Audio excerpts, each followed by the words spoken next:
Okay, what we did in our last class, job evaluation, right? Method सारा complete हो गया था.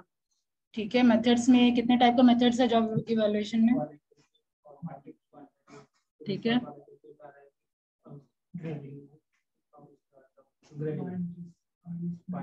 ठीक है,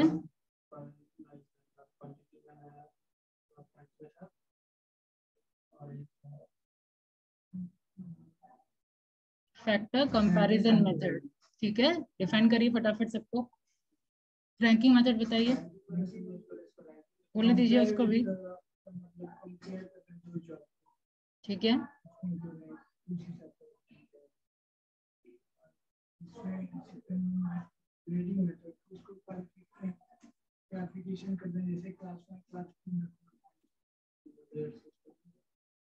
और कुछ ग्रुप कर देते हैं. कैसे ग्रुप करते हैं? और कुछ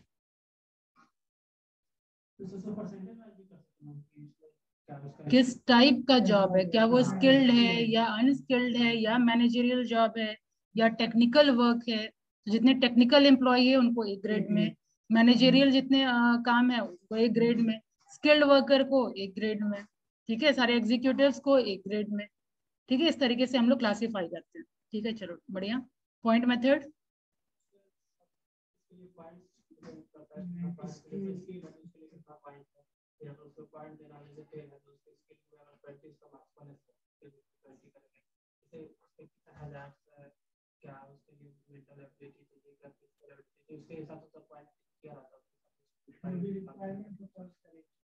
ठीक है.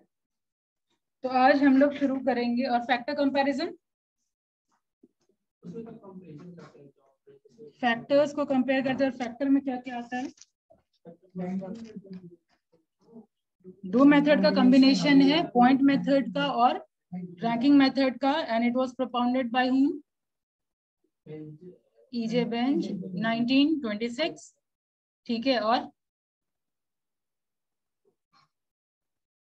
इसमें वही हर जॉब का फैक्टर्स निकालते थे, कितना स्किल, कितना रिस्पॉन्सिबिलिटी, राइट. इस हिसाब से हम लोग पॉइंट फिर एसोसिएट करते थे.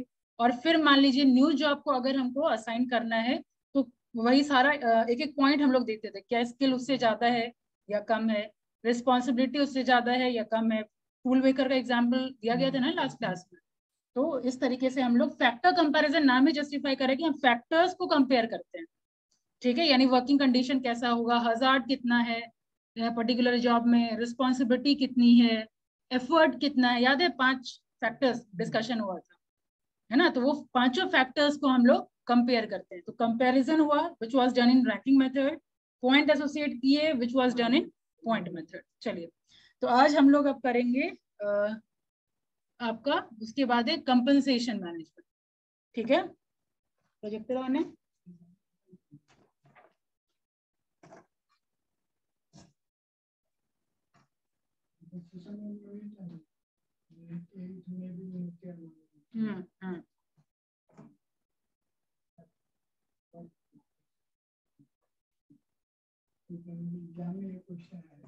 क्या चीज, क्या था question? Just straight forward, what is compensation model?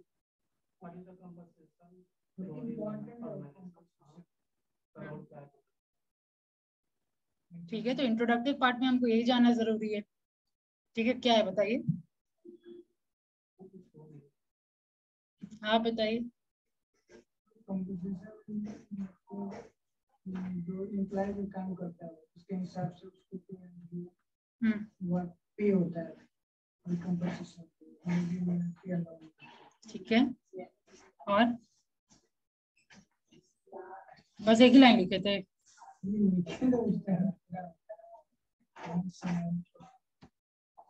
दिख रहा है स्क्रीन?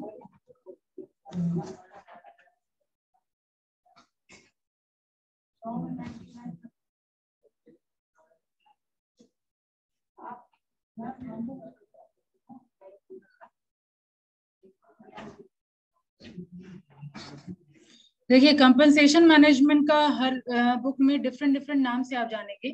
कहीं इसको वेज एंड सैलरी एडमिनिस्ट्रेशन के नाम से जानते हैं, कहीं इसको रिवॉर्ड मैनेजमेंट के नाम से जानते हैं, ठीक है। तो बेसिकली कंपनसेशन मतलब क्या है, एम्प्लॉय से जो हम काम करते हैं, इन्हीं employ who render their services, they render their service for what, इतना जो हम टाइम कोई भी एम्प्लॉय ऑर्गेनाइजेशन में टाइम अपना देता है, उसके पीछे क्या मकसद होता है किसी भी एम्प्लॉय का, सैलरी, पैसा मिले, ठीक है। अब ये पैसा कैसा हो, ये ऑर्गेनाइजेशन को चाहिए वो ठीक से हैंडल करे। हैंडल क्यों करे, what's the reason behind that?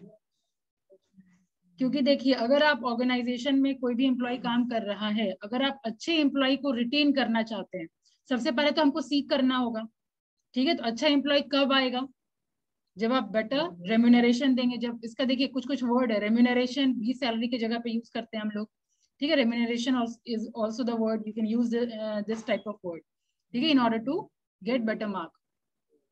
समझ आया?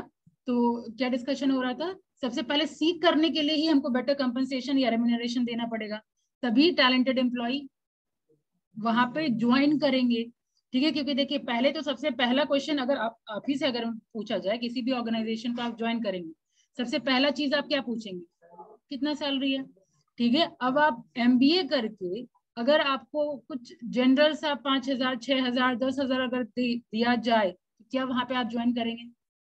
तो अगर आपको अच्छा एम्प्लॉय चाहिए ऑर्गेनाइजेशन में, तो again for seeking qualified employ you need to manage compensation. और क्या कारण है, डेफिनेशन तो जान गए कंपनसेशन का, सबसे फेमस एक डेल योडर का डेफिनेशन है इसमें, what you pay to the employ for their work is compensation management. हाँ, करेक्ट, नहीं सीक्वेंस में करी नहीं तो फिर उलट पुलट हो जाएगा। सबसे पहले हम सीख किए, अब सीख करने के बाद उसको तो हमको रोकना है ना, दैट इज रिटेंशन, उसको हम बोलते हैं रिटेन करना, ठीक है। अगर क्वालिफाइड एम्प्लॉय को अगर आप रिटेन करना चाहते हैं, again compensation management is important. क्योंकि अगर अच्छा एम्प्लॉय है, अगर उसको कहीं बेटर, और देखिए जो भी आपका कॉम्पिटिटर है, चाहे आप जैसे बैंक में ही ज्वाइन करना चाहते हो, जो भी कॉम्पिटिटर है, वो अगर पता चल गया कि हाँ ये अच्छा एम्प्लॉय है, तो अगेन उससे थोड़ा एक्स्ट्रा दे करके तुरंत खींच लेगा इस एम्प्लॉय को, ठीक है। तो अगर आप अच्छे एम्प्लॉय को रिटेन करना चाहते हैं, तो again you need to give better compensation. Retention के बाद फिर क्या, हाँ बिल्कुल, मोटिवेशन। अब देखिए, सारे एम्प्लॉय आपके सिर्फ सैलरी से ही खुश नहीं होते हैं। जो आप बात कर रहे थे मॉनेटरी और नॉन मॉनेटरी, याद है? हाँ, तो मॉनेटरी और नॉन मॉनेटरी दोनों को हम कंपनसेशन मैनेजमेंट में इंक्लूड करते हैं। वाई? क्योंकि हमेशा पैसा ही सब कुछ नहीं होता है। मान लीजिए पैसा चलो बहुत अच्छा है, लेकिन जब हमको काम आ रहा है, छुट्टी मिल ही नहीं रही, राइट। जब कोई चीज का काम है, इमरजेंसी, बिकॉज देखिए पर्सनल और प्रोफेशनल दोनों लाइफ होता है, पर्सनल लाइफ को भी आपको बैलेंस करना है, और मान लीजिए छुट्टी नहीं दिया जाए, राइट, तो क्या होगा, आप दूसरे जगह आप ढूंढेंगे, कितने डजेंट मैटर, बहुत अच्छा सैलरी है, बट अगर हमको ये सारा कुछ कुछ जो बेनिफिट हमको चाहिए, राइट, वो बेनिफिट नहीं मिलेगा, तो हम अगेन दूसरे जगह शिफ्ट हो जाएंगे, तो वो भी मोटिवेशन को भी हमारे इम्पैक्ट करेगा। यस और नो? और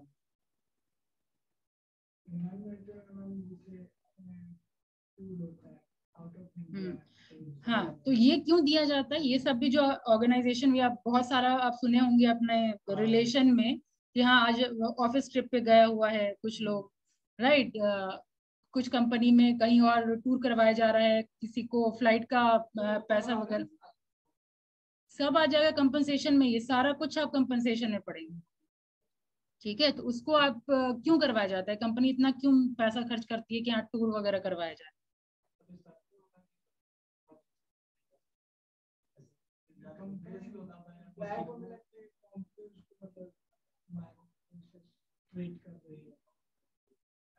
हाँ, एक तरीके से आप ये बोलिए कि जब हम एक ही जैसा काम हमेशा करते रहते हैं, तो एक मोनोटोनस दिमाग में आ जाता है, बोरियत फील होता है, वो ये बोर्डम को रिड्यूस करने के लिए अगेन ये सारा बेनिफिट दिया जाता है।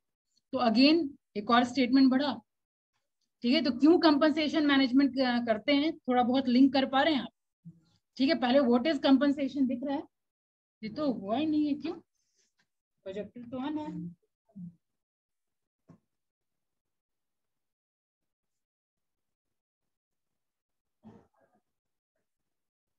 अरे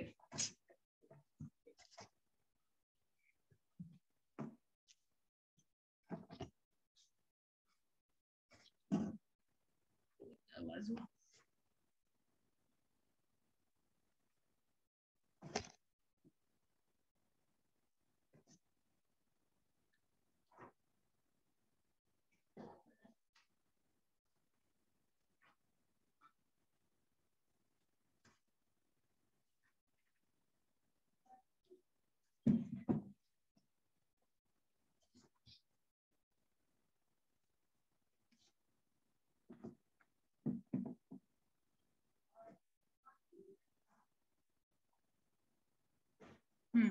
अब दिख रहा है? बोर्ड वगैरह साफ करवा लिया कर जी जब आप आते हैं।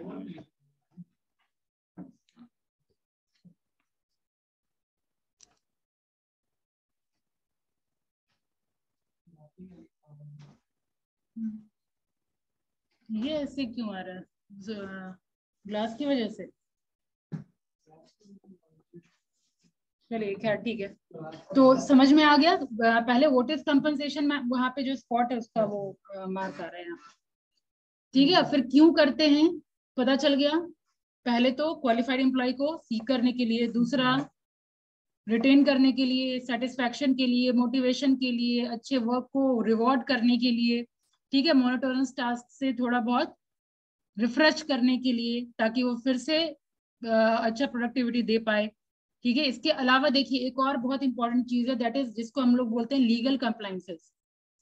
ठीक है, वो जो सोशल सिक्योरिटी में भी कुछ कुछ एक्ट आप लोग पढ़े हुए हैं, तो वो जो भी ऑर्गेनाइजेशन गवर्नमेंट के अंदर आती है, रूल्स एंड रेगुलेशन को जिसको फॉलो करना होता है, तो कंपनसेशन में आपको चेक करना होगा जो पीएफ भी जो हम दे रहे हैं, तो जितना गवर्नमेंट फिक्स की हुई है उतना अमाउंट हमको देना है।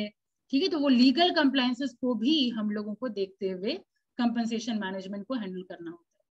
ठीक है, तो ये सारा है रीजन आपका कंपनसेशन मैनेजमेंट का मतलब क्यों किया जाता है, राइट। उसके अलावा क्या क्या चीज हम मद्देनजर रखना पड़ता है कंपनसेशन मैनेजमेंट के लिए। एक तो ये लीगल कंप्लायंसेस बोला ही गया, फिर जितना काम किया जा रहा है उस हिसाब से आपको सैलरी देना पड़ेगा। ठीक है, क्योंकि काम ज्यादा ले रहे हैं और इक्विटेबल सैलरी अगर आप दे नहीं रहे हैं then again it will be difficult for qualified employ to retain. ठीक है, अब यहाँ पे देखिए इसको आप डिफाइन पहले कैसे किया गया है। Workers render their service for wages and salary and also called compensation. तो सबसे पहले आपको नाम पता होना चाहिए कि और किस किस नाम से हम इसको बोलते हैं, क्योंकि अगर ऑब्जेक्टिव में क्वेश्चन आया तो हो सकता है आप लोग कंफ्यूज कर रहे हैं, ये तो चैप्टर तो हम लोग पढ़े ही नहीं है। ठीक है, तो वेज एंड सैलरी एडमिनिस्ट्रेशन भी बोला जाता है, कंपनसेशन मैनेजमेंट भी बोला जाता है, इसके अलावा रिवॉर्ड मैनेजमेंट भी बोला जाता है। ठीक है, और से exchange of work for compensation, हम काम कर रहे हैं बदले में कंपनसेशन हम लोग ले रहे हैं। Compensation is cash payment, addition to wage and salary include pension, bonus and shared profit. ठीक है, अदर एस्पेक्ट ऑफ प्रमोशन, मतलब इसके अलावा सैलरी और जो कैश पेमेंट हम लोग कंपनसेशन में लेते हैं उसके अलावा promotion, words of praise, job satisfaction, job content, creativity and so on. ठीक है, ये सारा आ जाएगा कंपनसेशन के अंदर। This focus only on wage and salary, that is deciding how and what worker is in an organization should be paid. यानी अभी इतना कुछ मिलता है, इतना कुछ मिलना चाहिए, यानी यहाँ कैश की बात भी हो रही है, प्रमोशन की भी बात हो रही है, वर्ड ऑफ प्रेज की बात हो रही है, जॉब सेटिस्फैक्शन, ये सब की बात हो रही है। लेकिन कंपनसेशन मैनेजमेंट में अभी हम फोकस करेंगे क्या सैलरी और कैसे मिलनी चाहिए। ठीक है, अब क्या क्या ऑब्जेक्टिव है उसके पीछे, तो यहाँ पे देखिए ऑब्जेक्टिव को भी दो पार्ट में डिवाइड किया गया है।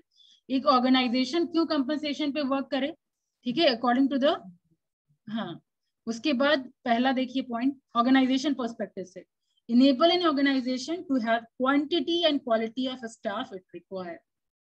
सबसे पहले ऑर्गेनाइजेशन क्यों वर्क करे कंपनसेशन मैनेजमेंट पे, क्योंकि अगर वर्क नहीं करेगी तो जो क्वालिटी आपको चाहिए वो क्वालिटी अगर मिल नहीं पाएगा तो ऑर्गेनाइजेशन को आप जहां देखना चाह रहे हैं वहां पहुंचना मुश्किल हो जाएगा। ठीक है, दूसरा आ जाएगा retain the employees in the organisation. Already discussed कि अगर आपको क्वालिफाइड सीख कर लिए अब उसको रोकना है तो आपको कंपनसेशन मैनेजमेंट पे वर्क करना होगा। अब थर्ड आइए देखिए, motivate employees for good performance, for further improvement in the performance. ठीक है, next is maintain equity and fairness in compensation for similar job. ठीक है, क्यों वर्क करना है, क्योंकि सेम टाइप ऑफ काम करवा रहे हैं अगर, तो सेम टाइप को आपको सैलरी भी देना होगा। तो मोटिवेशन भी डायरेक्टली लिंक्ड है इसके साथ, क्योंकि अगर इक्विटेबल सैलरी नहीं मिलेगा, अभी आप ही दोनों काम कर रहे हैं, मान लीजिए एक ही ऑर्गेनाइजेशन में काम कर रहे हैं और एक ही तरह का काम कर रहे हैं, उसको मिल रहा है 50,000, आपको मिलेगा 40,000, वहां टिकेंगे ज्यादा दिन उस ऑर्गेनाइजेशन में? पता चला कि खुद भाई उतना ही काम कर रहे हैं फिर भी हमको कम मिल रहा है, तो क्या फायदा काम करें, राइट? तो इक्विटेबल सैलरी मिलना, दैट इज ऑल्सो इम्पोर्टेंट। ठीक है, इसके लिए भी ऑर्गेनाइजेशन थोड़ा टाइम डिवोट करती है, थोड़ा क्या बहुत टाइम डिवोट करती है कंपनसेशन मैनेजमेंट पे। ठीक है, और क्या क्या चीज, क्या क्या फैक्टर्स को चेक करना होता है, वो सब भी हम लोग आगे डिस्कशन करेंगे। नेक्स्ट है achieve flexibility in the system to accommodate organizational changes as and when these take place। ठीक है, फ्लेक्सिबिलिटी कहने का मतलब ऑर्गेनाइजेशन में लास्ट क्लास में भी हम लोगों ने डिस्कशन किया था कि सिर्फ जॉब इवैल्यूएशन से नहीं होगा, जब भी मार्केट में फ्लेक्सिबिलिटी आती है, कुछ भी इन्फ्लेशन होगा, डिफ्लेशन होगा, उसके अकॉर्डिंग आपको कंपनसेशन मैनेजमेंट में भी चेंजेस लाना पड़ेगा।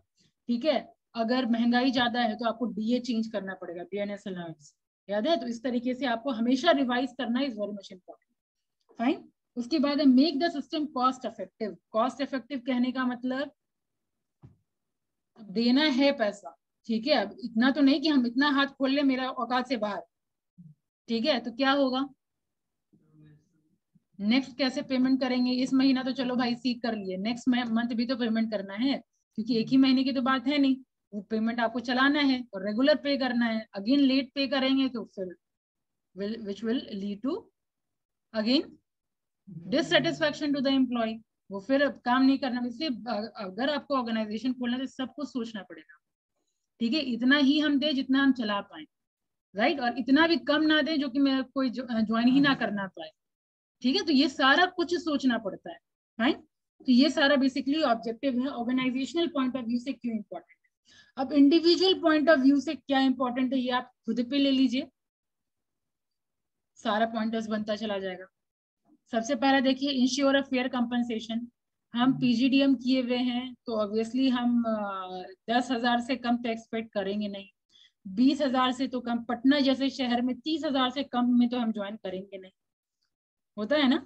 अगर 30,000 या 40,000 भी नहीं दिया तो अगर जो लोग का घर है तो चलेगा, लेकिन जिन लोगों का घर नहीं है, क्या हर महीने का खर्चा पॉसिबल हो पाएगा?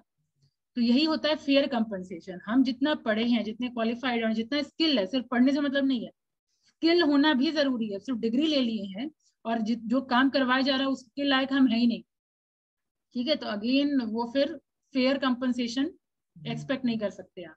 ठीक है, लेकिन हाँ अगर स्किल है, क्वालिफिकेशन है, तो फेयर कंपनसेशन भाई चाहिए। ठीक है, एक्सपीरियंस है, फेयर कंपनसेशन चाहिए। ठीक है, इससे कम में फिर हम काम नहीं कर सकते। सेकेंड है provide compensation according to employees worth.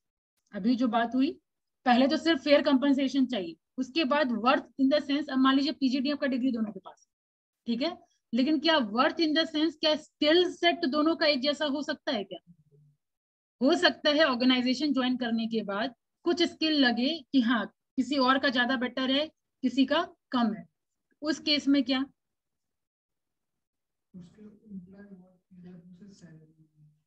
अगर मान लीजिए कोई एक्स पर्सन है, उसका बहुत अच्छा फ्लुएंसी, इसी क्लास में मान लीजिए हम लोग कंपेयर करते हैं, दो बंदा जा रहा है, एक का वर्थ है कि हाँ बहुत अच्छा कम्युनिकेशन स्किल है, बहुत अच्छा पर्सनालिटी है, ठीक है, कोई भी क्लाइंट आता है, जनरली मार्केटिंग आप लोग का है टारगेट, तो मान लीजिए कोई भी क्लाइंट आते हैं वो फटाक से कन्वर्ट कर लेता है, तो ऑब्वियसली वो भी पीजीडीएम है, वो भी आप लोग की तरह फ्रेशर है, लेकिन वहां पे वो वर्थ अपना ज्यादा बढ़ा लिया।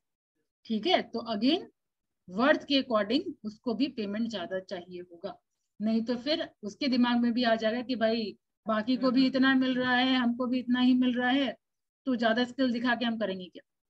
ठीक है, नेक्स्ट है avoid the chances of favouritism from creeping in when wage rate are assign.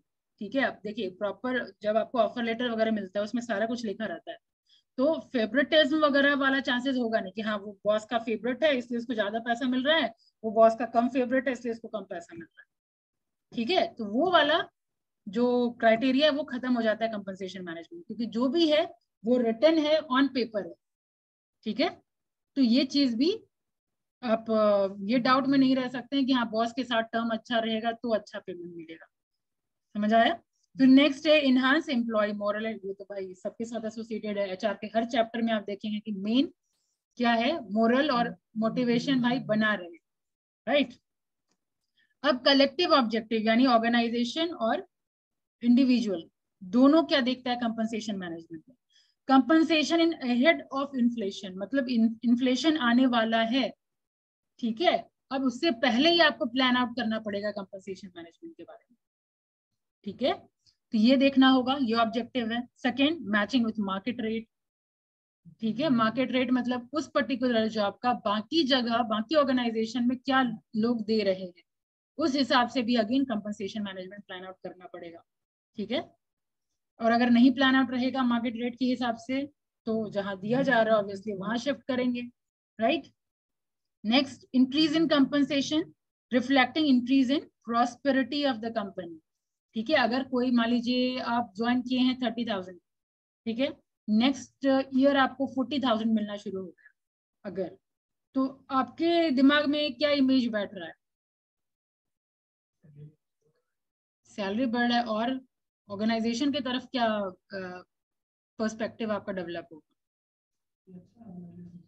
मेरे लिए सोचता है प्लस ऑर्गेनाइजेशन डेवलप कर रहा है, ऑर्गेनाइजेशन इज ग्रोइंग, ठीक है, आगे मेरा इसमें फ्यूचर है, इन लोगों को देने की कैपेसिटी है, ठीक है। तो इसका मतलब यहाँ पे वही चीज है कि अगर कंपनसेशन बढ़ता है किसी भी एम्प्लॉय का, इसका मतलब क्योंकि पैसा है तभी तो दे रहा है, पैसा नहीं होगा तो कैसे देगा, है ना। तो अगर आपको मिल रहा है, इंक्रीज पेमेंट मिल रहा है, अगर हर साल साल कुछ भी इंक्रीज किया जा रहा है, तो मतलब कि ऑर्गेनाइजेशन प्रॉस्पर कर रहा है, डेवलप कर रहा है, ग्रो कर रहा है, ठीक है। तो वही चीज है। नेक्स्ट है compensation system free from management discretion, discretion मतलब वही भेदभाव, ठीक है। तो कंपनसेशन मैनेजमेंट ऑलरेडी जो आपका स्केच हो गया वो सबको वैसा ही मिलना है, राइट। ये है आपका ऑब्जेक्टिव तीन पर्सपेक्टिव से, पहला ऑर्गेनाइजेशन, इंडिविजुअल और फिर कलेक्टिव। कलेक्टिव में दोनों ये सारे पॉइंटर्स को जरूर देखेंगे, ठीक है। उसके अलावा सबसे फेमस ऑब्जेक्टिव एक 5 ऑब्जेक्टिव जो बीच ने दिया है, Beach has listed the 5 objectives of wage and salary administration, ठीक है। उसमें देखिए, to recruit person for a firm, वही क्वालिफाइड एम्प्लॉय। दूसरा, टू कंट्रोल पेरोल्स, ठीक है, पेमेंट कैसे होना चाहिए, किस पार्ट में डीए कितना होना चाहिए, एचआरए कितना होना चाहिए, बेसिक कितना होना चाहिए, ठीक है। पेरोल तो आप लोग पढ़ चुके हैं ऑलरेडी, है ना। To satisfy people, reduce the incident of turnover, ठीक है, ग्रीवांसेस एंड फ्रिक्शन, क्योंकि देखिए अगर कम पेमेंट मिलेगा तो हम लोग के ऊपर ग्रीवांस वगैरह भी आना शुरू हो जाएगा, ऑर्गेनाइजेशन के सामने बहुत सारा कंप्लेन आना शुरू हो जाएगा एम्प्लॉयज, ठीक है। ये भी ऑब्जेक्टिव है, प्रॉपर कंपनसेशन मैनेजमेंट प्लान करना। दूसरा, motivate people to perform better, to maintain good public image.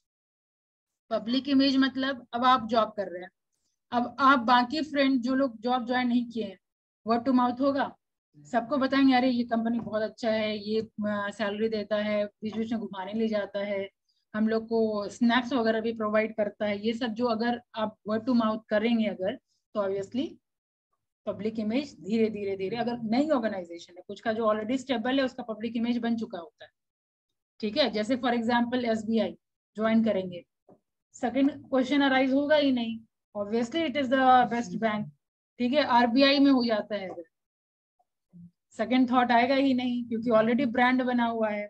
अगर प्राइवेट की बात करें, आईसीआईसीआई ऑलरेडी ब्रांड बना हुआ है, ठीक है, थोड़ा बहुत एम्प्लॉय फ्रेंडली माना जाता है तो उसके पॉलिसी को, राइट। तो ऑब्वियसली ये चीज क्या है, ब्रांड इमेज बना हुआ है पब्लिक में, लेकिन यही अगर ऑर्गेनाइजेशन नहीं है तो उसको ये पब्लिक इमेज या ब्रांड इमेज बनाने पे भी काम करना पड़ेगा, ठीक है। तो ये है basic 5 objective wage and salary administration का। इतने पॉइंट को मद्देनजर रखते हुए ही कोई कंपनसेशन को प्लान करता है, ठीक है। अब नेक्स्ट बात आती है, दिमाग में जा रहा है ना, आगे बढ़ा जाए। Principle of wage and salary administration, principle मतलब क्या क्या चीज को हम लोगों को देखना पड़ेगा सैलरी और वेजेस बनाने के लिए।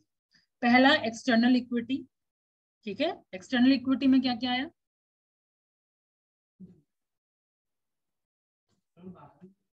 ऑर्गेनाइजेशन के बाहर जो अभी हम लोग डिस्कशन किए, मार्केट रेट क्या है, डिमांड एंड सप्लाई क्या है, ठीक है, ये सारा क्या है, हम लोग के कंट्रोल में तो है नहीं, ये ऑर्गेनाइजेशन के बाहर वाला चीज है। तो ये चीज हम लोग देखेंगे। फिर इंटरनल इक्विटी, यानी आपके ऑर्गेनाइजेशन में नीचे वाले को आप कितना पे कर रहे हैं, ऊपर वाले को कितना पे कर रहे हैं, राइट, उस अकॉर्डिंग हम अपना इक्विटी दिखाएंगे। Next is individual worth, that is utmost important for any organization। हर एक इंडिविजुअल अलग होता है, डिफरेंट होता है। अकॉर्डिंगली सैलरी भी, इसीलिए इंसेंटिव सिस्टम जो किया गया है, यही चीज को देखते हुए किया गया है कि हर एम्प्लॉय अलग है, एक फिक्स पेमेंट तो हम दे ही रहे हैं, इसके अलावा आपके वर्थ पे डिपेंड करता है। अगर आप इतना टारगेट पूरा करते हैं तो ऑब्वियसली आपको एक्स्ट्रा पेमेंट से यानी इंसेंटिव से नवाजा जाएगा। अगर आप एक्स्ट्रा नहीं करते हैं तो एक्स्ट्रा पेमेंट आप डिजर्व नहीं करते, यानी अगेन इंडिविजुअल वर्थ डिफर हुआ, आपका भी पेमेंट डिफर हो जाएगा। अब आ जाइए, सबसे पहले देखिए एक्सटर्नल इक्विटी में क्या होता है। This principle acknowledged that factor variables external to the organization influence level of compensation in an organization. These variables are such as demand and supply of labor, the market rate.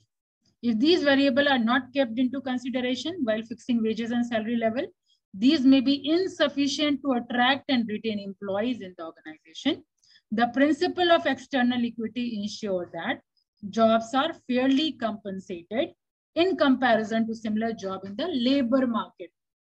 ठीक है, यानी external equity में क्या देखेंगे कि बाकी लोग जो पेमेंट कर रहे हैं, ठीक है, और प्लस मार्केट फोर्स, कहने का मतलब डिमांड एंड सप्लाई क्या है, वो सब चीज को देखते हुए हमको एक इक्विटेबल वेज रेट फिक्स करना होगा। ठीक है, next is internal equity. Organisation have various job which are relative in value term. In other words, the value of various jobs in an organization are comparative. Within your own department, pay level of the teacher का यहाँ पे ये 3 दिया हुआ, जो अभी मैं बताई हूँ कि आपका डिफरेंट हो चुका है, associate, assistant, associate and professor are different as per the perceived or real difference between the value of job they perform. Ranking में बताया गया था कैसे डिफरेंट है दो हर एक लेवल, तो लेवल में डिफरेंस यानी पेमेंट के पे लेवल में भी डिफरेंस। ठीक है, तो ये क्या हुआ, ये प्लान जो हम कर रहे हैं within the organisation plan कर रहे हैं। ठीक है, विद इन द ऑर्गेनाइजेशन जैसा हायरार्की, जैसा काम करना है, जैसा स्किल रिस्पॉन्सिबिलिटी है, उस अकॉर्डिंग पेमेंट। ये क्या हो गया, इंटरनल इक्विटी। इंटरनल इक्विटी में भी आप बड़े हायरार्की वाले को कम दे नहीं सकते। ठीक है, तो वो जो आपका जो मेंटेन किया हुआ है, डिफरेंसेस भी जो मेंटेन किया हुआ है, वो आपको मेंटेन करना पड़ेगा। ठीक है, this relative worth of the job is assigned by job evaluation. Thus, an ideal compensation system should establish and maintain appropriate differential based on relative value of the job. In other words, compensation system should ensure that more difficult jobs should be paid more. ठीक है, तो ये हो गया आपका internal equity में, जिससे आप ज्यादा काम ले रहे हैं, जिसका जॉब ज्यादा डिफिकल्ट है, उसको आपको पेमेंट ज्यादा करना होगा। डिफरेंस अगर आप उसको ज्यादा रखेंगे तभी ऊपर वाले लोग मोटिवेटेड रहेंगे। ठीक है, अब लास्ट में individual worth. Individual need not to explain. Individual worth मतलब क्या है, इंडिविजुअल का क्या स्किल है, क्या टैलेंट है, right. According to this principle an individual should be paid as per his or her performance. Thus, the compensation system, as far as possible, enable the individual to be rewarded according to his contribution to the organization. जिसका contribution organization की तरफ ज्यादा है, उसको payment ज्यादा मिलना चाहिए। ठीक है, alternatively speaking, this principle ensures that each individual pay is fair in comparison to other doing the same and similar job, that is equal pay for equal work. In sum and substance, a sound compensation system should encompass factors like adequacy of wages, social balance, supply and demand, fair comparison, equal pay for equal work and work measurement.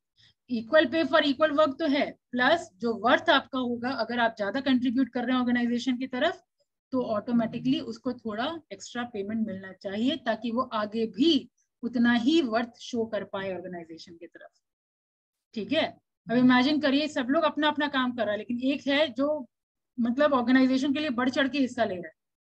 ठीक है, organisation को अपना मान रहा है कि ठीक है वो मेरा काम नहीं है, फिर भी हम कर देते, तो ये क्या है, ऑब्वियसली वो ज्यादा वैल्यूएबल है, ज्यादा वैल्यूएबल एम्प्लॉय है, ऑर्गेनाइजेशन के लिए, तो इंडिविजुअल वर्थ ऑटोमेटिकली वो अपना बढ़ा लिया। ठीक है, तो ये सारा अभी तक आप लोग जाने, डेफिनेशन, ऑब्जेक्टिव, बीच का ऑब्जेक्टिव और फिर प्रिंसिपल।